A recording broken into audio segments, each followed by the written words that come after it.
Mesdames, Messieurs, bonsoir. Les titres du journal. Peu le savent, mais il existe des droits spécifiques relatifs à la santé sexuelle et reproductive. Les connaître et les assumer constitue un impératif. Le gouvernement nourrit une vision ambitieuse pour la femme béninoise et vient de renforcer l'Institut de la femme. À quoi pourraient s'attendre les femmes? On en parle.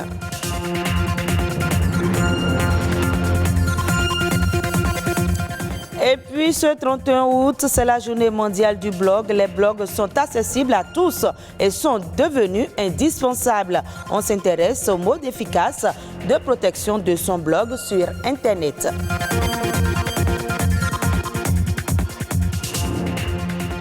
Merci de votre fidélité. Il existe des droits spécifiques relatifs à la santé sexuelle et reproductive. Peu de gens le savent, mais les connaître et les assumer constitue un impératif. Le non-respect de ceux-ci nuit à des millions de femmes et aux sociétés. Quel est le contenu de ces droits et où en est-on au Bénin en ce qui concerne leur mise en application? Les détails dans ce reportage signé Alessandra Diotan. Ce sont des prérogatives reconnues à tout être humain. Les droits de la santé sexuelle et reproductive sont universels.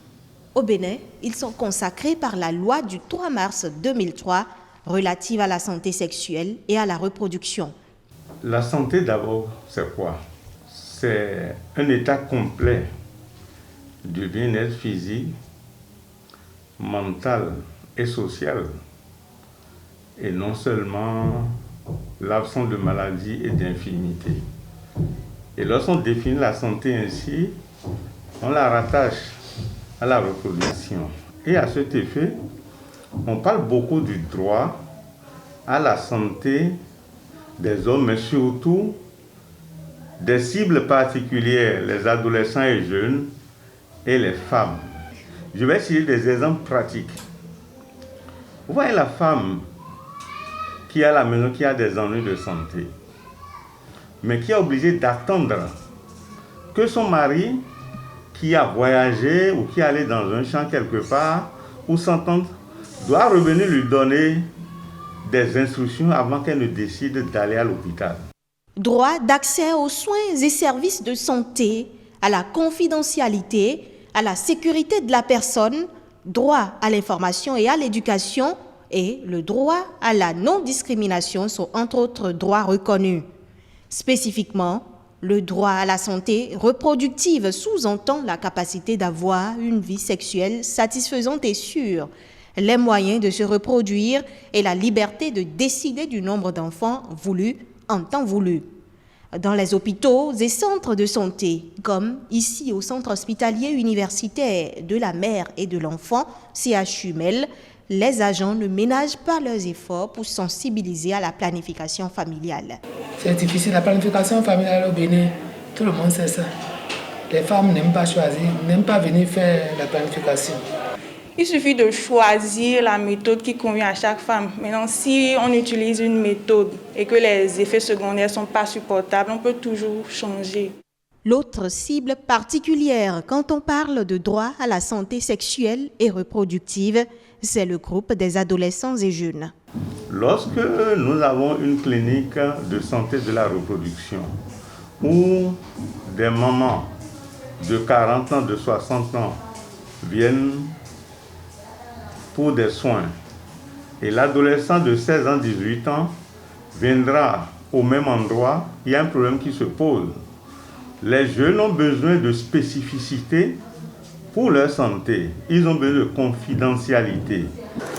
Autant d'impératifs qui justifient la mise en place de centres d'écoute pour adolescents et jeunes, de même que d'autres mesures spécifiques liées aux cibles particulières.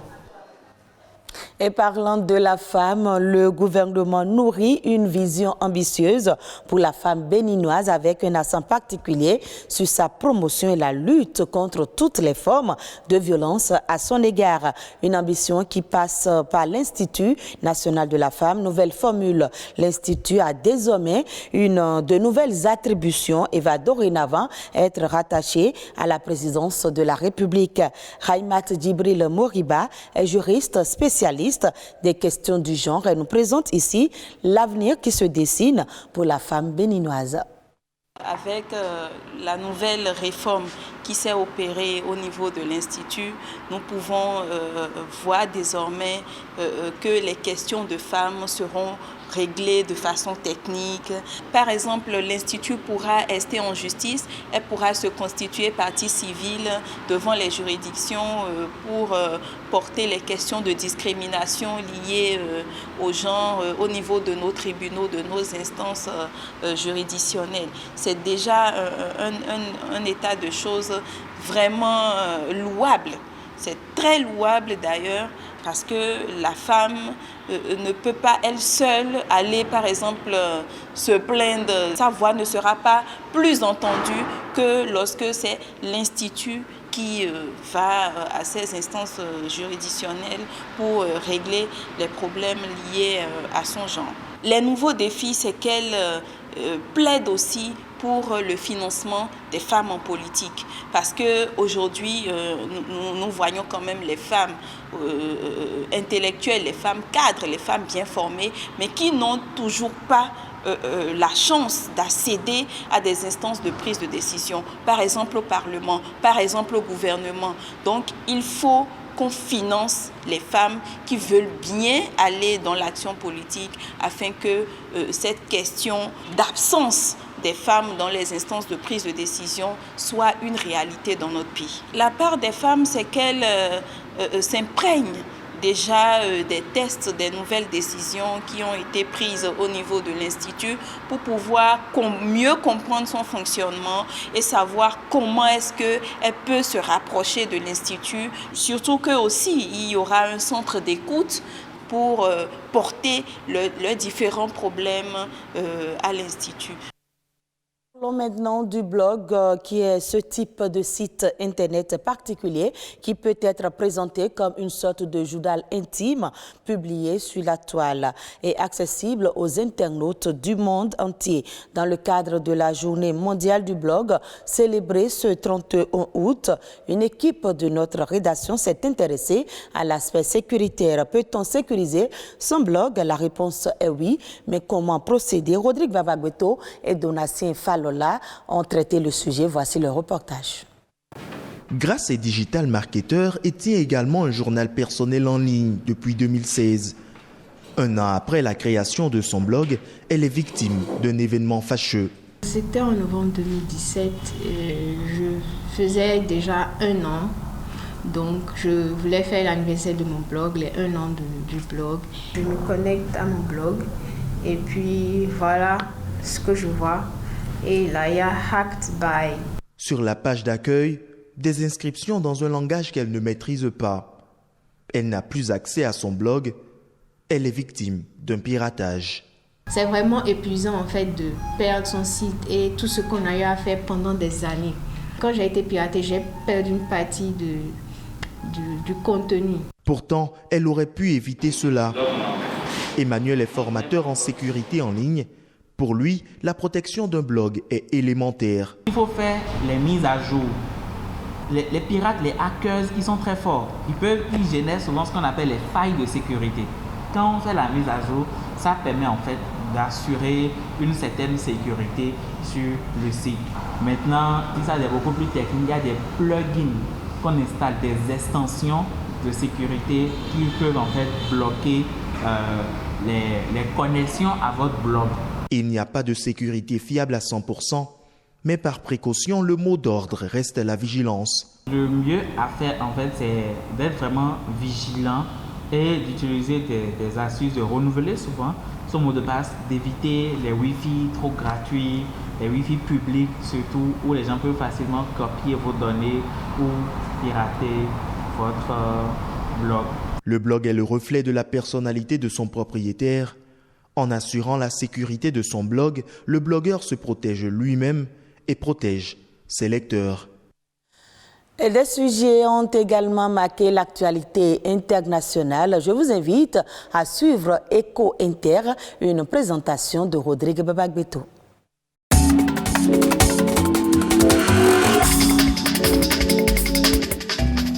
La menace d'épidémie aura été de courte durée. L'optimisme revient en Côte d'Ivoire après l'apparition du premier cas d'Ebola à Abidjan. La jeune Guinéenne contaminée serait guérie. D'après les autorités sanitaires, le pays est désormais à l'abri de nouveaux cas. La stratégie de riposte, avec à la clé le renforcement des dispositifs de surveillance et l'identification des cas contacts, aurait permis de stopper la propagation du virus. Le commerce de bois brut d'Afrique centrale peut continuer encore une année de plus. Prévu pour prendre effet à partir de janvier prochain, l'interdiction des exportations de bois brut de l'Afrique centrale est finalement reportée d'1 an. Les États de la CEMAC ont dû se rendre cet été à l'évidence. La date annoncée du 1er janvier n'était ni tenable ni raisonnable et ce report n'est peut-être même pas le dernier. La filière n'est pas prête et les finances des pays concernés ne sont pas au beau fixe. En Chine, les jeux en ligne sont désormais limités à 3 heures par semaine pour les mineurs. Selon l'avis publié par l'administration de l'audiovisuel, les mineurs n'auront droit qu'à 1 heure de jeu, pas plus, le vendredi, le samedi et le dimanche. Pour éviter un contournement de l'interdiction, ils devront se connecter avec leur pièce d'identité. Une manière pour les autorités de lutter contre l'addiction et l'impact des écrans sur la santé. Ce nouveau règlement était attendu ou redouté. Début août, un média d'État parlait d'opium spirituel de la jeunesse. Cette décision intervient dans le cadre d'une mise au pas plus large de l'industrie numérique.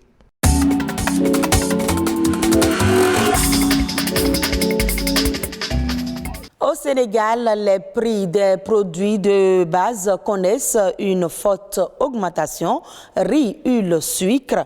Le gouvernement justifie ces hausses par la situation sanitaire. Les Sénégalais sont en colère. Malik Diakité. Une hausse de 200 francs CFA du prix du kilogramme du sucre jusqu'à 400 francs CFA du litre d'huile. Le sac de riz de 50 kg est également passé de 17 000 francs CFA à 19 500 francs CFA. On a pu avoir ces informations en parcourant quelques commerces dakarois ce matin. Cette hausse généralisée des prix des denrées de première nécessité est durement ressentie par les Sénégalais. Écoutez. Tout est augmenté. Actuellement, il y a même pénurie de sucre en poudre au Sénégal. Quand on est mère de famille, qu'on va chaque jour au marché, qu'on voit que l'augmentation de jour en jour, ça augmente, les gens sont très fatigués. C'est vraiment très dur et je ne trouve pas d'explication à toutes ces hausses. Chaque mois, le riz et l'huile augmentent. Le sucre est actuellement même en pénurie. Moi, je suis commerçant, mais je suis obligé de vendre à perte. Sinon, mes clients sont encore plus exaspérés. La situation est vraiment très difficile. La ministre du Commerce s'est exprimée cet après-midi sur les ondes d'une radio locale. Elle explique la hausse des prix des denrées alimentaires par la situation sanitaire difficile dans certains pays où le Sénégal a l'habitude de s'approvisionner. Elle explique que l'État n'est pas resté les bras croisés et a agi sur les taxes et les droits de douane pour contenir les prix. Selon elle, la situation de la hausse des prix est réelle, mais ça aurait pu être pire si l'État n'était pas intervenu. Et ce sera tout pour ce journal. Retrouvez cette édition sur le site de l'ORTB, www.ortb.bj.